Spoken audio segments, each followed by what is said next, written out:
हमने फरमाया जिससे इल्म के बारे में पूछा जाए और वो उसे छुपाए तो उसे कयामत के दिन जहन्नुम की आग की लगाम पहनाई जाएगी।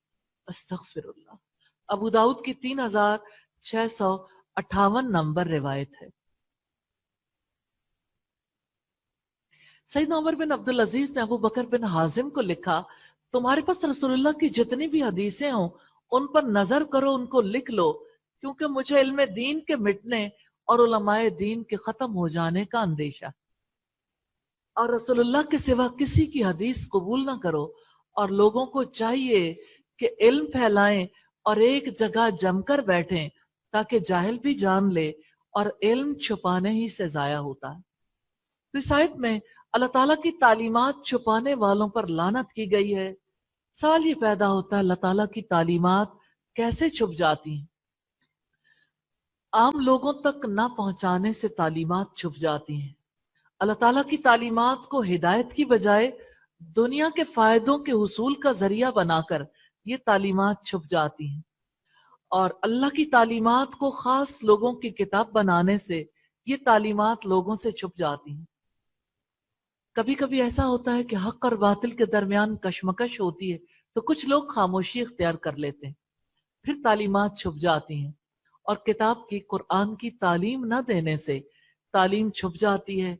जब जिंदगी के मामलात के हवाले से लोग रहनुमाई चाहें और किताब का इल्म रखने वाले असल हुक्म को छुपा लें तो अल्लाह ताला की किताब की तालीमात छुप जाती हैं। इल्लल्लज़ीना ताबू व अस्लहू व बय्यनू फउलाइका अतूबु अलैहिम व अना तव्वाबुर रहीम। मगर जिन लोगों ने तौबा की और इस्लाह कर ली और खोल कर बयान कर दिया तो यही लोग हैं जिनकी तौबा मैं कबूल करता हूं, और मैं बहुत ही तौबा कबूल करने वाला निहायत रहम वाला हूं। कौन लोग हैं जो दायमी लानत से बच सकते हैं? अल्लाह ताला ने उनके बारे में बताया जिन्होंने सच्ची तौबा कर ली, अपने हालात की इस्लाह कर ली, जिन्होंने अहकामात को छुपाया था फिर उसे जाहिर करने लगे, उनकी तौबा कबूल कर ली जाएगी और वो दायमी लानत से बच जाएंगे। दायमी लानत से बचाने वाले रवैयों को वाज़े किया गया है। तौबा, इस्लाह और जो कुछ पहले छुपाया था उसे बयान करना। इल्लल्लज़ीना ताबू, मगर जिन लोगों ने तौबा की, यानी जो लोग नदामत के साथ गुनाह छोड़कर आइंदा कभी ना करने का अज़्म लेकर अल्लाह ताला की तरफ लौटे, और इससे मुराद है जो कुफ्र से इस्लाम की तरफ लौटे। और जिन्होंने तौबा कर ली वह अस्लहू, और इस्लाह कर ली यानी आपस के मामलात की, वह बय्यनू, और खोल कर बयान कर दिया, जो वो पहले छुपाते थे उसे उन्होंने लोगों के सामने खोल दिया। फउलाइका अतूबु अलैहिम, तो यही लोग हैं जिनकी तौबा मैं कबूल करता हूं। और अतूबु अलैहिम से मुराद है मैं रहमत के साथ उनकी तरफ लौटूंगा। बंदों की तरफ से तौबा गुनाहों से रुजू कर लेना है, और अल्लाह ताला की तरफ से मेहरबानी ये है कि अपने बंदों से तौबा कबूल कर ले। तो जो तौबा लेकर अल्लाह के आगे हाजिर होता है वो उसकी तौबा कबूल कर लेता है। वह अना तव्वाबुर रहीम, और मैं बेहद तौबा कबूल करने वाला निहायत रहम वाला हूं। तो अल्लाह ताला ने पलट आने वालों और इस्लाह करने वालों को अपनी सिफत अत्तव्वाब का शऊर दिलाया है कि अगर पलट आओगे तो गुनाहगार नहीं रहोगे, क्योंकि अल्लाह ताला ऐसे शख्स के साथ अफ़्व दरगुजर से पेश आता है, इनामात की बारिश करता है। और अल्लाह ताला ने अपनी सिफत अर्रहीम का शऊर दिलाया है कि अल्लाह की रहमत की वजह से मुमकिन हुआ कि तुम पलट आए, इस्लाह कर ली, खोल कर बयान कर दिया। तो यह आयत करीमा इस बात की दलील है कि जब कोई कुफ्र व बिदअत का दाई भी तौबा कर ले तो अल्लाह ताला उसकी तौबा कबूल कर लेता है। अल मिसबाहुल मुनीर की रिवायत है, आयत नंबर 161 है, इन्नल्लज़ीना कफरू व मातू व हुम कुफ्फारुन उलाइका अलैहिम लानतुल्लाहि वल मलाइकति वन नासी अजमाइन। यकीनन जिन लोगों ने कुफ्र किया और मर गए इस हाल में कि वो काफिर थे, वही लोग हैं जिन पर अल्लाह ताला की, फरिश्तों की और तमाम लोगों की लानत है। कुफ्र की हालत में मर जाने वालों को वईद दी गई, हमेशा की लानत है। यानी जिन लोगों ने कुफ्र पर इसरार किया, मर गए, कुफ्र की हालत में जान दे दी, उलाइका अलैहिम लानतुल्लाह, वही लोग हैं जिन पर अल्लाह ताला की लानत है। लानत का सबब कुफ्र है। लानत से मुराद है गुस्से, कहर और गजब से किसी को धुतकार देना। जैसा कि अल्लाह ताला का फरमान है, सुम्मा यौमल क़ियामती यकफुरु बाज़ुकुम बिबाज़िम व यलअनु बाज़ुकुम बाज़ा। क़यामत के दिन तुम में से कोई किसी दूसरे का इनकार करेगा और तुम में से कोई दूसरे पर लानत करेगा। ये सूरह अल-अनकबूत की आयत नंबर 25 है। अल्लाह ताला की लानत से मुराद रहमत से निकाल देना है। वल मलाइकती, और फरिश्तों की यानी आसमान वालों की लानत है। वन्नासी अजमाइन, और सब लोगों की। कतादा और रबी कहते हैं सब लोगों से मुराद खास तौर पर मोमिन है। काफिरों पर अल्लाह ताला और फरिश्तों की लानत का सबब यह है कि हिदायत के खुले दरवाजे उन्होंने अपने ऊपर बंद कर लिए।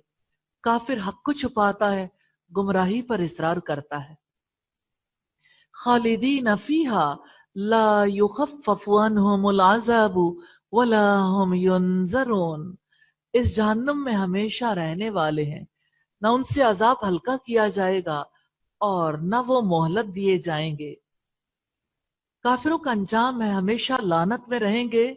जब कुफ्र की इल्लत मौजूद है तो अजाब का हुक्म भी यानी लानत भी मौजूद रहेगी। दोनों लाजिम व मलजूम है। ला युखफ्फफु अन्हुमुल अज़ाब, न उनसे अजाब हल्का किया जाएगा, सख्त और दायमी अजाब दिया जाएगा। वला हुम युनज़रून, और न वो मोहलत दिए जाएंगे। मोहलत का वक्त अल्लाह ताला ने दुनिया की जिंदगी में दिया है। जब जिंदगी गुजर गई तो उज़र बाकी नहीं रहा।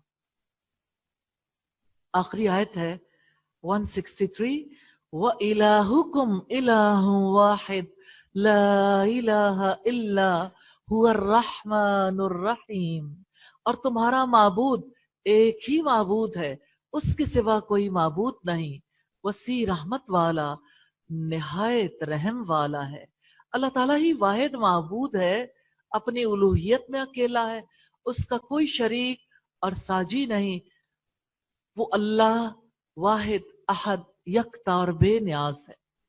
मुशरिकीन अरब ने रसूलुल्लाह से कहा था कि आप जिस इलाह की इबादत का हमें बताते हैं उसका हाल तो बयान करें।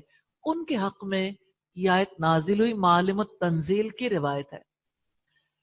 तो अल्लाह के एक होने से मुराद है वो अपनी जात में भी एक, अपने अस्मा में भी अकेला है, उस जैसा कोई नहीं।